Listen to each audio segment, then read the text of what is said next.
এই প্রেস কনফারেন্সের বিষয় ও নিষিদ্ধ বিষয়ক আমজনতা দলের সংবাদ সম্মেলন। দীর্ঘ 16 বছর ক্ষমতায় থাকা কালে বাংলাদেশের জনগণ 3টি নির্বাচনে ভোটাধিকার বঞ্চিত হয়। ভোটাধিকার হরণ, ক্রসফায়ার, গুমখুন সহ সর্বশেষ ছাত্র আন্দোলনে দমন, পীড়ন ও গণহত্যা চালায় বাংলাদেশ আওয়ামী লীগ। এমন জঘন্যতম অপরাধের কারণে বাংলাদেশের রাজনীতিতে বিলুপ্তপ্রায় ও রাজনীতির মাঠে গ্রহণযোগ্যতা ও অধিকার থাকতে পারে না দলটির। আমজনতার দল মনে করে 5 আগস্ট গণঅভ্যুত্থানের দিন থেকেই দলটির পক্ষে নেয়া এবং তাদের পুনর্বাসন নিষেধাজ্ঞার পর্যায়ে পৌঁছে গেছে।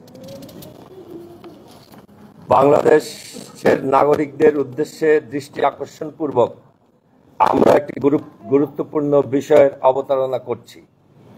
গত 30 এপ্রিল 2025 সংবাদ সম্মেলনে আমাদের দল এ বিষয়টি পূর্বেও তুলে ধরে।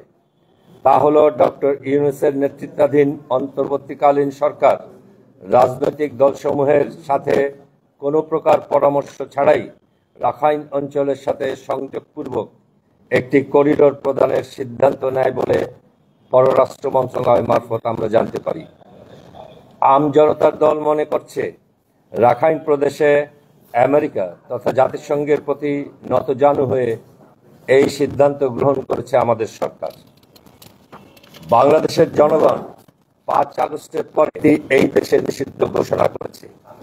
পাশাপাশি ভারতীয় আগ্রাসনকে বৃদ্ধাঙ্গুলি প্রদর্শন করেছে। কাজে নতুন করে যে কোনো পরাশক্তির আগ্রাসন এলে দেশের জনগণকে সাথে নিয়ে সর্বোচ্চ লড়াই করবে এবং আবারও বৃদ্ধাঙ্গুলি প্রদর্শন করবে আমজনতার দল। এ বিষয়ে সরকারের নতজানু পরিস্থিতির পরিবর্তন না হলে দেশের সার্বভৌমত্ব রক্ষার স্বার্থে সরকারকে রাষ্ট্রের অংশীজন ও জনগণকে সাথে নিয়ে রাজপথে মোকাবেলা করব আমরা। আরেকটি গুরুত্বপূর্ণ বিষয় আমজনতার দল সামনে আনতে চায়। আমরা খবর রাখছি, ফ্যাসিবাদ বিরোধী আন্দোলনের অনেক দল ও গোষ্ঠী স্বৈরাচার সরকারের প্রতিনিধি ও দর্শকদের তাদের দলে জায়গা দিচ্ছেন।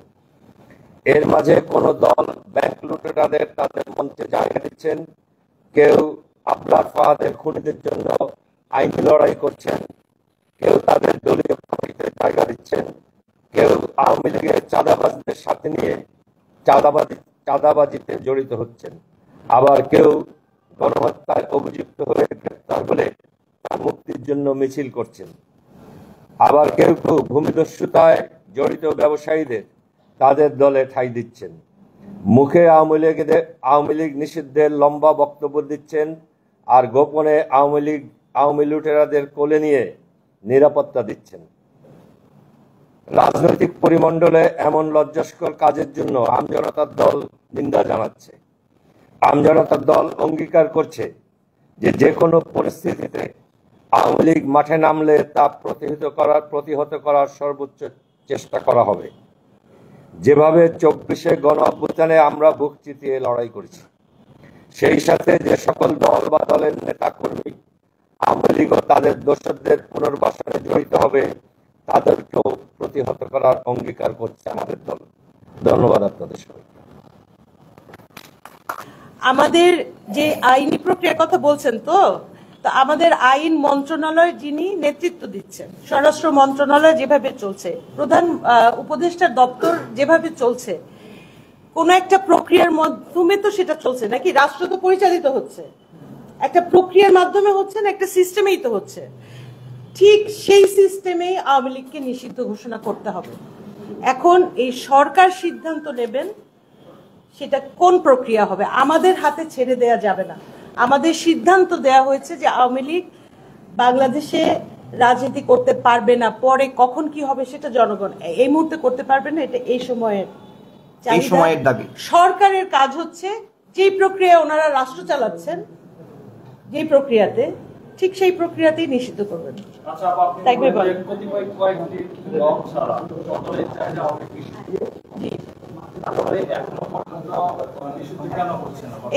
এটা আমাদের অন্তর্বর্তীকালীন সরকারের সদিচ্ছার অভাব এক, দুই, ভারতের চাপ থাকতে পারে, মানে ধারণা করি, আদারওয়াইজ কেন করবে না, ঠিক আছে।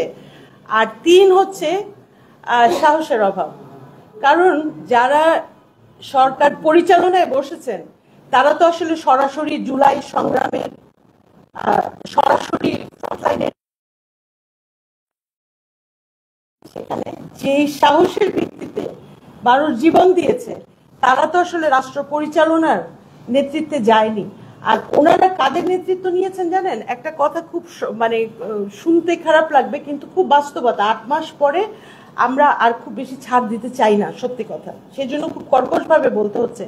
আপনারা দায়িত্ব নিয়েছেন, একদল যোদ্ধাদের নেতৃত্ব নেওয়ার দায়িত্ব নিয়েছেন, কিন্তু আপনারা নিজেরাই তো সেই সেই মানে যোদ্ধাদের নেতৃত্ব দেওয়ার যে ক্যাপাসিটি লাগে, যে দক্ষতা যোগ্যতা লাগে, আপনারা তো সেটা রাখেন না।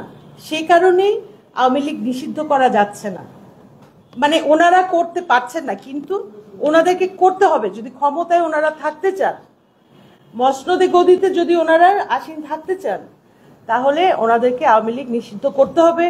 গণহত্যার বিচারে দৃশ্যমান অগ্রগতি আমাদের সামনে উপস্থাপন করতে হবে এবং নতজানু পররাষ্ট্রনীতির ক্ষেত্রে ওনাদেরকে সরে আসতে হবে। জনগণের সাথে কথা বলে, রাজনৈতিক দল এবং অন্যান্য যারা আছেন প্রত্যেকের সঙ্গে কথা বলে বাংলাদেশের পররাষ্ট্রনীতি বিষয়ে যে কোনো দাড়ি কমা কথা বলতে হলে আলাপ আলোচনা করে করতে হবে।